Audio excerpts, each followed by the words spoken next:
some new characters, a big new threat, and some stuff about time. Let's talk about Foundation Season 2, Episode 2.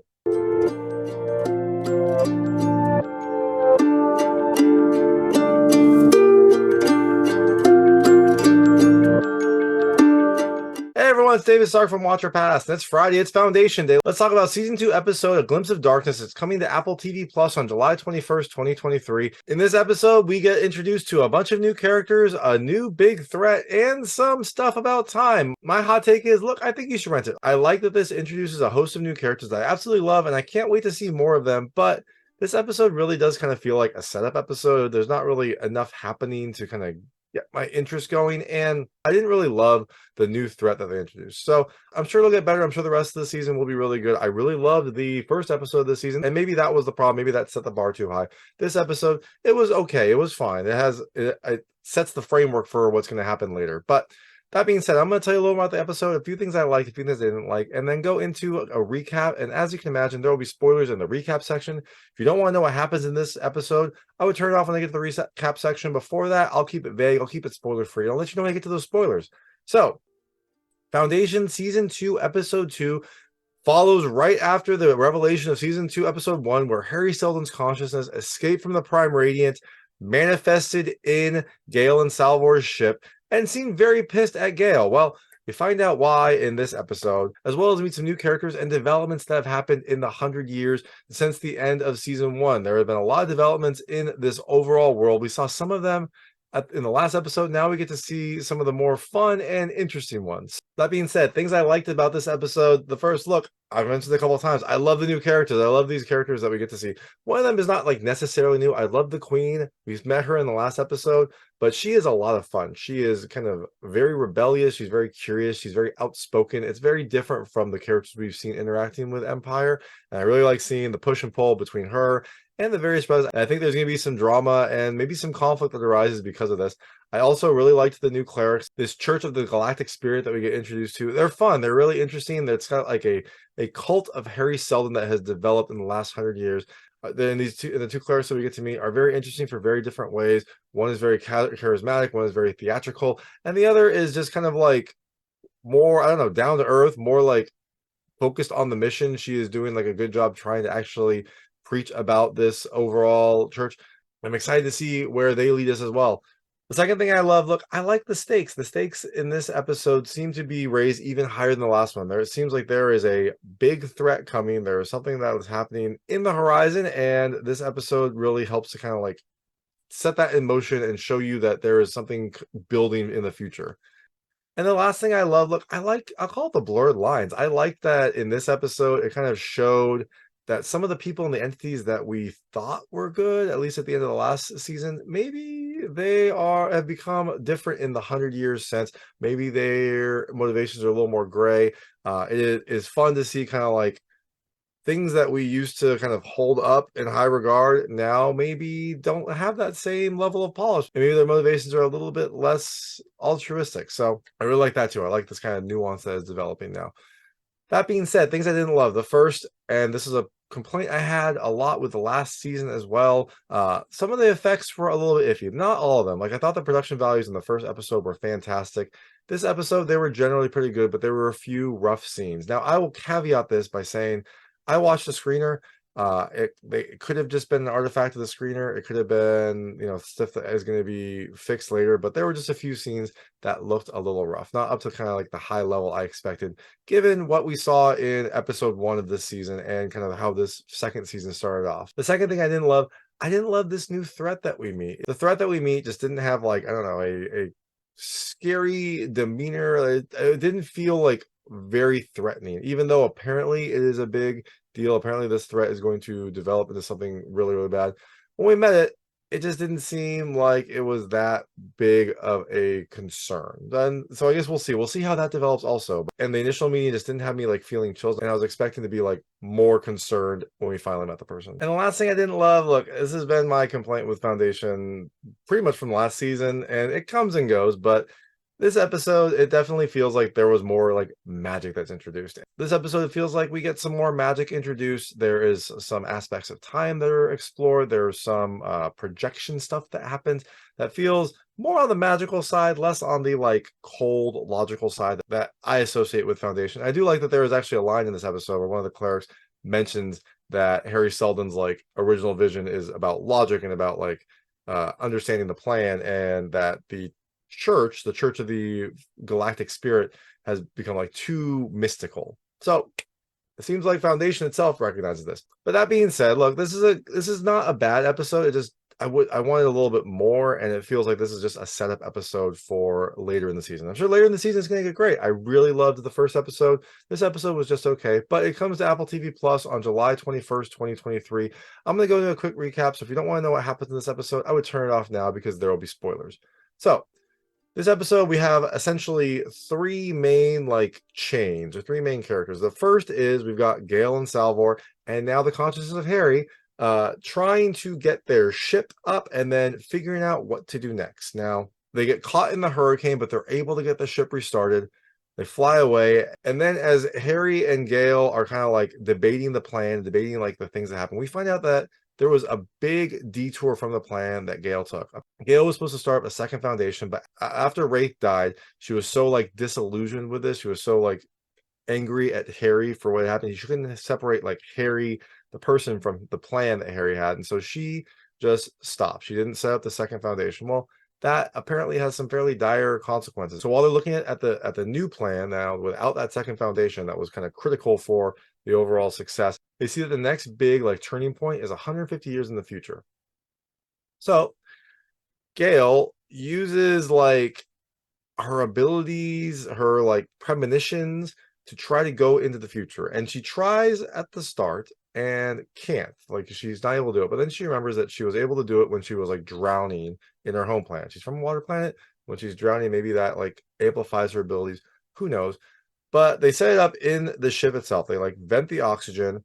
Gaal starts to like suffocate, and now she's able to project 150 years in the future and see what happens. And she sees a pretty bad future. There is war, there is death, and there is this character that pursues her that like she has a fight with, and it's this new character called the Mule. He's like, he doesn't look super impressive. He's in just like battle armor with these like silly glasses, but he apparently has some abilities. He apparently has some mental abilities, because he can see that this Gaal is a projection from the past. So he can like see back into the past and see what she's doing. So pretty dangerous, not the most impressive, but he has some powers. Now Salvor pulls Gaal back before too much happens, although the Mule does like strangle her in the future, and those marks do show up on her chest. So there is some, connection here. Even if you go into the future, it seems like damage that happens in the future can affect you in the present. Maybe it's kind of like the Matrix, right? When you plug into the Matrix, if you die in the Matrix, you die in real life. It's probably a similar thing. But Salvor is able to pull Gaal back, and Gaal is able to remember that while she was there, she had like an inkling of where the second foundation was. And it's this place called Ignis, which apparently is fairly close to where they are, pretty convenient. And so they set out for Ignis, I guess, to try to either see if the second foundation has been started or to start the second foundation themselves. Now, we also have some interactions with Empire. And now Empire is getting ready to kind of like wine and dine the queen, try to figure out this arranged marriage, try to get it done. And we see that there are some cracks forming within the kind of unitary empire. Brother Day is like really wanting this marriage done so that he doesn't have to kind of continue on this trend. He wants to like diversify their gene pool. He wants to have actual heirs that can help to grow empire, and so they don't have to always be reliant on this like Cleon setup. Seems like blasphemy, but Brother Day is pretty adamant about it. And we also see that like they're practicing being one. They're practicing like their movements together. But it does seem like the Brother Day and Brother Dawn are very different. Like they even have like different personalities and sometimes refer to themselves very differently, even though they're all supposed to be one Cleon, like one genetic line. It seems like there are some cracks forming in this unitary empire thing. But what's really fun is when the queen comes and they have dinner together. This queen is like super inquisitive. She is definitely like poking, and it's really fun to see. Like she asks a bunch of like very pointed questions. She gets some information out of the various brothers by asking questions and then having them confirm. and he eventually takes the queen down to see the Cleons that are being grown. And while they're down there, they kind of like discuss what's going to happen to them. Like, if they actually have like an actual heir that is born, then these Cleons can kind of go away because the genetic line will no longer need to be based on Cleon. It'll be based on like the heirs and whatnot. So it seems like they are going from a unitary emperor to like a royal family.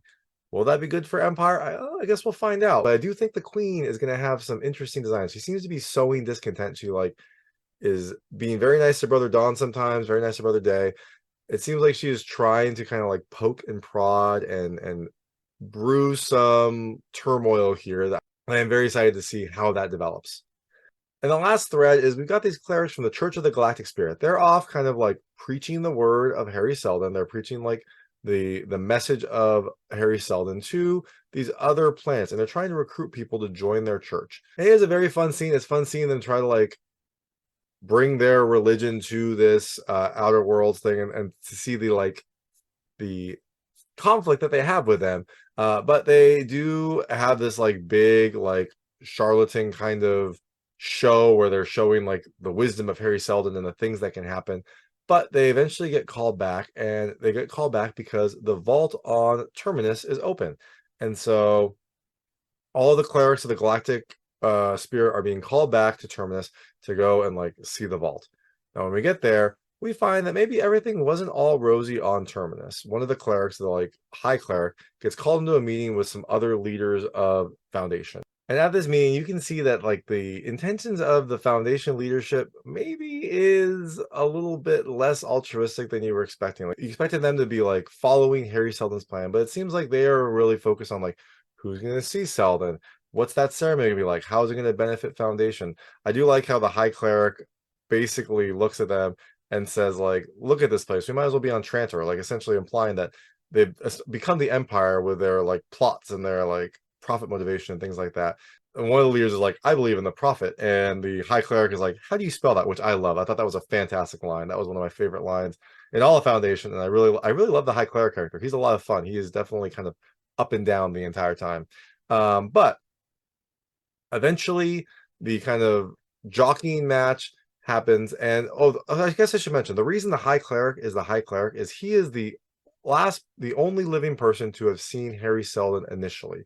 When Harry Seldon went into the vault years ago, this high cleric saw it when he was 10. And now, 100 years later, I think 138 years later, so maybe that cleric did some cryo sleep. He wants to be there when Harry Seldon returns. Now, the vault's opening, we think that Harry Seldon's coming back. It means that something bad is probably going to happen for the world, but at least these people are excited to see Harry Seldon. But because of the jockeying, because of the like turf war that happens, the warden of Foundation is the one who is going to see Harry Seldon first. Now, this warden, now you might remember the warden of Foundation tell, that is what Salvor was years ago when she was the only one that could approach the vault when it had the null field. Well, now this warden wants to be there when Harry Seldon comes out. They all go to the vault. It opens up. When they get there, the black exterior of the vault, it's like two kind of like triangles in the air, just like melts away, and it looks more like the Prime Radiant. It is like a clear-ish outside with gold, I don't know, like piping on the inside. It looks like an extension of the Prime Radiant. The warden thinks it's a good sign, and he says like, he's like very theatrically, he's like calling to Harry, trying to see if he should go in.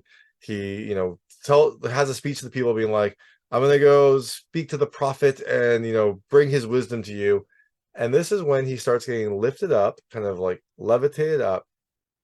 And you're like, oh, he's going to get like drawn into the vault. Well, not really. He then gets like burned and dissolved, which didn't look really good. It made one of these pivotal scenes like not super impressive. And the exterior of the vault then says like, get Hober Mallow. I don't know who Hober Mallow is, but apparently this is going to be a pivotal person for the future. And it seems kind of harsh. Like, I don't know, it seems like maybe the vault is a little more sinister than we expected. We thought this was going to be this like great moment where Harry Seldon triumphantly returns, but the vault like kills the warden and then tells the people to do something. So we will see what this means. We'll see who this Hober Mallow is. We'll have to wait at least till next week, maybe longer, to find out. Now, the kind of pivotal end scene is back to Gaal and Salvor. Salvor wakes up and finds Gaal crying. And Gaal tells Salvor that when she was in the future, there was something that she saw that she didn't tell them. She didn't want to tell Harry. She didn't want to tell Salvor. She didn't want to think about it while she was trying to escape the mule. But now she's going to let her know. While she was in the future, when she was fighting the mule, she got knocked down. And when she turned to her side, she saw Salvor dead on the ground. So it seems like in this 150 years future, Salvor doesn't make it. Gaal seems to still be alive. Like Gaal seems to be someone who is like rallying this army of I guess they're called Mentalics. I assume they're going to be cyborgs, but who knows? But Salvor doesn't make it. So this upsets Gaal, obviously, because Salvor is kind of like her child. I mean, technically it's her child. Salvor and Gaal seem to be more peers at this point, but it upsets Gaal. And so after we see Salvor dead in the future, fade to black. That's Salvation Season 2, Episode 2. Like I said, I thought it was a fine episode. It has a lot of setup for the future. I like the new characters. I really want to see where they go with this because I think they're fun, like X factors that they're throwing in there. I'm interested to see what they do with this threat, the mule. It wasn't like super scary to me when I watched it, but I'm sure he'll get better. He apparently is like a war machine, or he apparently is going to like destroy the world. So I'm sure he'll be interesting at least. And I'm very curious to see what happens with this vault on Terminus, and if Gaal and Salvor are able to set up a second foundation, or maybe they already have. Maybe it's already been set up and they're just there to kind of like stoke the fires. I guess we'll see, but that is Foundation Season 2, Episode 2. It comes to Apple TV Plus on July 21st, 2023. And thanks so much for watching. If you like this review, please like and subscribe to this channel. It helps me out a lot. Make sure all my new content goes straight to you. Thank you.